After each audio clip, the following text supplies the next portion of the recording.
ವೀಕ್ಷಕರೆಲ್ಲರಿಗೂ ಸಾಪ್ತಾಹಿಕ ಭವಿಷ್ಯವಾಣಿ ವಿಶೇಷ ಕಾರ್ಯಕ್ರಮಕ್ಕೆ ಸ್ವಾಗತ. ಸ್ನೇಹಿತರೆ, ಜುಲೈ ತಿಂಗಳ 4ನೆಯ ವಾರದಲ್ಲಿ ಉಭಯಚರಿ ಯೋಗದ ನಿರ್ಮಾಣಗೊಳ್ಳುವುದು. ಸೂರ್ಯ ಮತ್ತು ಗುರು ಗ್ರಹಗಳ ಸಂಯೋಗವು ಈ ಅವಧಿಯಲ್ಲಿ ಕಟಕ ರಾಶಿಯಲ್ಲಿ ಸಂಭವಿಸಲಿದೆ. ಹಾಗೆ ಸೂರ್ಯನಿಂದ 2ನೇ ಮನೆಯಲ್ಲಿ ಶುಕ್ರನ ಚಲಿಸುವನು ಮತ್ತು 12ನೇ ಮನೆಯಲ್ಲಿ ಬುಧ ಚಲಿಸಲಿದ್ದಾನೆ. ಇದರಿಂದ ಉಭಯಚರಿ ಯೋಗದ ನಿರ್ಮಾಣವಾಗಲಿದೆ. ಬುಧ ಮಿಥುನ ರಾಶಿಯಲ್ಲಿ ಚಲಿಸುವ ಮೂಲಕ ಭದ್ರಾ ರಾಜಯೋಗದ ನಿರ್ಮಾಣವಾಗುವುದು ಮತ್ತು ಗುರು ಕಟಕ ರಾಶಿಯಲ್ಲಿ ಚಲಿಸುವ ಮೂಲಕ ಹಂಸ ರಾಜಯೋಗದ ನಿರ್ಮಾಣವಾಗಲಿದೆ. ಗ್ರಹಗಳ ಶುಭ ಸಂಯೋಗದಿಂದಾಗಿ ನಿರ್ಮಾಣಗೊಳ್ಳಲಿರುವ ಈ ಯೋಗಗಳಿಂದ ಯಶಸ್ಸು ಮತ್ತು ಪ್ರಗತಿಯನ್ನು ಗಳಿಸುವ ಯೋಗವಿದೆ. ಜೊತೆಗೆ ಪ್ರೀತಿಯ ಜೀವನದಲ್ಲಿ ಸಂತೋಷ ನೆಲೆಸುವುದು. ಗ್ರಹಗಳ ಶುಭ ಸಂಯೋಗದಿಂದಾಗಿ ಕೆಲವು ರಾಶಿಗಳಿಗೆ ಸೇರಿದ ಜನರಿಗೆ ಬಹಳಷ್ಟು ಶುಭ ಫಲ ದೊರಕುವುದು. ಜುಲೈ 21ರಿಂದ ಜುಲೈ 26 ರವರೆಗಿನ ಕುಂಭ ರಾಶಿಯವರ ಭವಿಷ್ಯವನ್ನು ತಿಳಿದುಕೊಳ್ಳೋಣ. ಈ ವಾರ ಕುಂಭ ರಾಶಿಯವರ ಫಲಾಫಲಗಳೇನು, ಗ್ರಹಗತಿಗಳು ಹೇಗಿರಲಿವೆ, ಕೌಟುಂಬಿಕ ಸಾಮಾಜಿಕ ಜೀವನ ಹಾಗೂ ವ್ಯಾಪಾರ ವಹಿವಾಟು ಹೇಗೆ ನಡೆಯಲಿದೆ, ಅಲ್ಲದೆ ಯಾವೆಲ್ಲ ಸಮಸ್ಯೆಗಳು ನಿಮ್ಮನ್ನು ಈ ಸಾಪ್ತಾಹಿಕದಲ್ಲಿ ಕಾಡಲಿವೆ, ಅವುಗಳಿಗೆ ಪರಿಹಾರಗಳೇನು ಎಂಬುದನ್ನು ತಿಳಿಯಲು ಈ ವಿಡಿಯೋವನ್ನು ಸಂಪೂರ್ಣವಾಗಿ ವೀಕ್ಷಿಸಿ.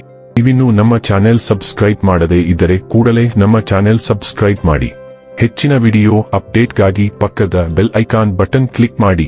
ಸ್ನೇಹಿತರೆ, ಅತಿಯಾದ ಒತ್ತಡ ಮತ್ತು ಹೆಚ್ಚು ಯೋಚಿಸುವ ಅಭ್ಯಾಸ ಈ ವಾರ ನಿಮ್ಮ ಆರೋಗ್ಯಕ್ಕೆ ಹಾನಿ ಮಾಡಬಹುದು. ಬಿಡುವಿನ ಸಮಯದಲ್ಲಿ ಹೆಚ್ಚು ಯೋಚಿಸುವ ಬದಲು ಏನಾದರೂ ಕೆಲಸ ಮಾಡಿ ಅಥವಾ ಮನೆ ಕೆಲಸದಲ್ಲಿ ಕುಟುಂಬಕ್ಕೆ ಸಹಾಯ ಮಾಡಿ. ಚಂದ್ರ ರಾಶಿಯ ದೃಷ್ಟಿಯಿಂದ ಶನಿ 2ನೇ ಭಾವದಲ್ಲಿ ಇರುವ ಕಾರಣ ಈ ವಾರ ಕಾರ್ಯಸ್ಥಳದಲ್ಲಿ ಮೇಲ್ಧಿಕಾರಿಗಳಿಂದ ಪ್ರಶಂಸೆ ಮತ್ತು ಬಡ್ತಿ ಸಿಗಲಿದ್ದು ಆದಾಯ ಹೆಚ್ಚಾಗಲಿದೆ. ಚಂದ್ರ ರಾಶಿಯ ದೃಷ್ಟಿಯಿಂದ ಗುರು 6ನೇ ಭಾವದಲ್ಲಿ ಇರುವ ಕಾರಣ ಈ ಆದಾಯ ಹೆಚ್ಚಳ ಖರ್ಚನ್ನು ಹೆಚ್ಚಿಸಬಹುದು. ಹಾಗಾಗಿ ಉಳಿತಾಯ ಹೆಚ್ಚಿಸಲು ಪ್ರಯತ್ನಿಸಿ.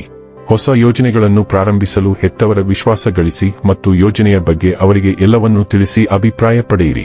ಪಾಲುದಾರಿಕೆ ವ್ಯಾಪಾರ ನಡೆಸುವವರಿಗೆ ಹಿಂದೆ ಅರ್ಜಿ ಸಲ್ಲಿಸಿದ್ದ ಸಾಲ ಈ ವಾರ ಮಂಜೂರಾಗಲಿದ್ದು ಹೂಡಿಕೆ ಮಾಡಲು ಅವಕಾಶ ಸಿಗಲಿದೆ. ವಿದ್ಯಾರ್ಥಿಗಳಿಗೆ ವೈಯಕ್ತಿಕ ಸಮಸ್ಯೆಗಳಿಂದ ಈ ವಾರ ಓದಿನಲ್ಲಿ ಏಕಾಗ್ರತೆ ಕಷ್ಟವಾಗಬಹುದು. ಹಾಗಾಗಿ ಶಾಂತವಾಗಿದ್ದು ಯೋಗ ಮತ್ತು ಧ್ಯಾನ ಮಾಡಿ. ಕುಂಭ ರಾಶಿಯ ಸೂರ್ಯ, ಚಂದ್ರ ಮತ್ತು ಉದಯಿಸುತ್ತಿರುವ ಸ್ಥಳೀಯರು ತಮ್ಮ ಸೃಜನಶೀಲ ಕೌಶಲ್ಯಗಳನ್ನು ಅನ್ವೇಷಿಸಲು ಹೆಚ್ಚಿನ ಅವಕಾಶಗಳನ್ನು ಹೊಂದಿರುತ್ತಾರೆ, ಏಕೆಂದರೆ ಮಂಗಳವು ಮಿಥುನ ರಾಶಿಯಲ್ಲಿ ಚಲಿಸುತ್ತದೆ. ಹೊಸ ಪ್ರೇಮಕತೆಯು ಉತ್ಸಾಹ ಮತ್ತು ಆತ್ಮವಿಶ್ವಾಸದಿಂದ ಬೆಳೆಯುತ್ತದೆ. ಸ್ವಂತ ಉದ್ಯಮಗಳೊಂದಿಗೆ ಕೆಲಸ ಮಾಡುವವರು ಜಾಗರೂಕರಾಗಿರಬೇಕು, ಏಕೆಂದರೆ ಮಂಗಳವು ನಿಮ್ಮನ್ನು ಅನಗತ್ಯ ಅಪಾಯಗಳನ್ನು ತೆಗೆದುಕೊಳ್ಳಲು ಒತ್ತಾಯಿಸುತ್ತದೆ. ಪೋಷಕರಾಗಿದ್ದರೂ ಅಲ್ಲದಿದ್ದರೂ ನೀವು ಮಕ್ಕಳು ಮತ್ತು ಯುವಕರೊಂದಿಗೆ ಹೆಚ್ಚಿನ ಸಮಯವನ್ನು ಹೊಂದಿರುತ್ತೀರಿ. ವ್ಯವಹಾರ ಮತ್ತು ಮನರಂಜನಾ ಉದ್ದೇಶಕ್ಕಾಗಿ ಸಾಮಾಜಿಕ ಕೂಟಗಳು ಸಹ ಇರುತ್ತವೆ. ಕಲಿಕೆ, ನೆಟ್ವರ್ಕಿಂಗ್ ಮತ್ತು ಹೊಸ ತಂಡದ ಉದ್ಯಮಗಳು ಸಹ ಈ ವಾರದಲ್ಲಿ ಬರಲಿವೆ. ದಯವಿಟ್ಟು ತಂಡದ ಸಭೆಗಳಲ್ಲಿ ನೀವು ಒಗ್ಗಟ್ಟನ್ನು ಕಾಪಾಡಿಕೊಳ್ಳಿ, ಇಲ್ಲದಿದ್ದರೆ ತಂಡದ ಸದಸ್ಯರೊಂದಿಗೆ ಅನಗತ್ಯ ವಾದಗಳು ಉಂಟಾಗಬಹುದು.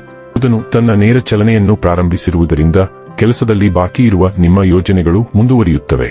ವ್ಯಾಪಾರ ಪಾಲುದಾರಿಕೆ ಅಥವಾ ವೃತ್ತಿಪರ ಒಪ್ಪಂದವು ನಿಮ್ಮ ಗಮನವನ್ನು ಬಯಸುತ್ತದೆ ಮತ್ತು ಮುಕ್ತ ಸಂವಹನದ ಮೂಲಕ ಸಕಾರಾತ್ಮಕ ಫಲಿತಾಂಶಗಳನ್ನು ನೀಡುತ್ತದೆ. ವೈವಾಹಿಕ ಜೀವನಕ್ಕೆ ಹೆಚ್ಚಿನ ಒಳಗೊಳ್ಳುವಿಕೆ ಬೇಕಾಗುತ್ತದೆ ಮತ್ತು ನಿಮ್ಮ ಸಂಗಾತಿಯು ನಿಮ್ಮ ಸಮಯ ಮತ್ತು ಬೆಂಬಲವನ್ನು ನಿರೀಕ್ಷಿಸುತ್ತಾರೆ. ಅವಿವಾಹಿತರು ಕೆಲಸದ ಮೂಲಕ ಅಥವಾ ವೃತ್ತಿಪರ ಸಂಪರ್ಕದ ಮೂಲಕ ಯಾರನ್ನಾದರೂ ಭೇಟಿಯಾಗುತ್ತಾರೆ. ಒತ್ತಡ ಅಥವಾ ಜೀರ್ಣಕ್ರಿಯೆಗೆ ಸಂಬಂಧಿಸಿದ ಆರೋಗ್ಯ ಸಮಸ್ಯೆ ಉತ್ತಮ ದಿನಚರಿಯೊಂದಿಗೆ ಬಗೆಹರಿಯುತ್ತದೆ. ಸೌರ ಸಂಚಾರವು ಹೊಸ ಜನರನ್ನು ಭೇಟಿಯಾಗುವ ಸಾಧ್ಯತೆಗಳನ್ನು ಹೆಚ್ಚಿಸುತ್ತದೆ.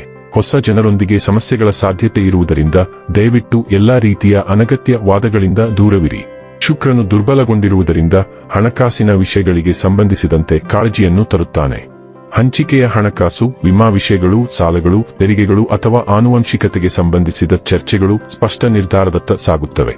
ನಿಮ್ಮ ಸಂಗಾತಿ ಅಥವಾ ಸಂಗಾತಿ ನಿಮ್ಮಿಬ್ಬರಿಗೂ ಪ್ರಯೋಜನಕಾರಿಯಾದ ಪ್ರೋತ್ಸಾಹದಾಯಕ ಸುದ್ದಿಯನ್ನು ಸ್ವೀಕರಿಸುತ್ತಾರೆ.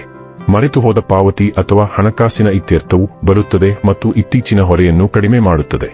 ನೀವು ಒಂಟಿಯಾಗಿದ್ದರೆ ಆಳ, ಪ್ರಬುದ್ಧತೆ ಮತ್ತು ಭಾವನಾತ್ಮಕ ಶಕ್ತಿ ಹೊಂದಿರುವ ವ್ಯಕ್ತಿಯ ಕಡೆಗೆ ಆಕರ್ಷಣೆ ಬಲಗೊಳ್ಳುತ್ತದೆ. ಆಧ್ಯಾತ್ಮಿಕ ಅಭ್ಯಾಸಗಳು, ಚಿಕಿತ್ಸೆ ಅಥವಾ ಸಂಶೋಧನೆಯಲ್ಲಿ ನಿಮ್ಮ ಆಸಕ್ತಿ ಆಳವಾಗುತ್ತದೆ. ಇದು ಅಮೂಲ್ಯವಾದ ಒಳನೋಟಗಳಿಗೆ ಕಾರಣವಾಗುತ್ತದೆ. ಪ್ರಾಮಾಣಿಕತೆ ಮತ್ತು ಮುಕ್ತತೆಯ ಮೂಲಕ ಬದ್ಧ ಸಂಬಂಧಗಳಲ್ಲಿನ ಅನ್ಯೋನ್ಯತೆ ಬಲಗೊಳ್ಳುತ್ತದೆ. ಇನ್ನು ಕೊನೆಯದಾಗಿ ಮಾಡಿಕೊಳ್ಳಬೇಕಾದ ಉಪಾಯಗಳ ಕುರಿತು ನೋಡುವುದಾದರೆ, ಸೂರ್ಯಗ್ರಹವನ್ನು ಬಲಪಡಿಸಲು ಆದಿತ್ಯ ಹೃದಯ ಸ್ತೋತ್ರವನ್ನು ಪಠಿಸಿ.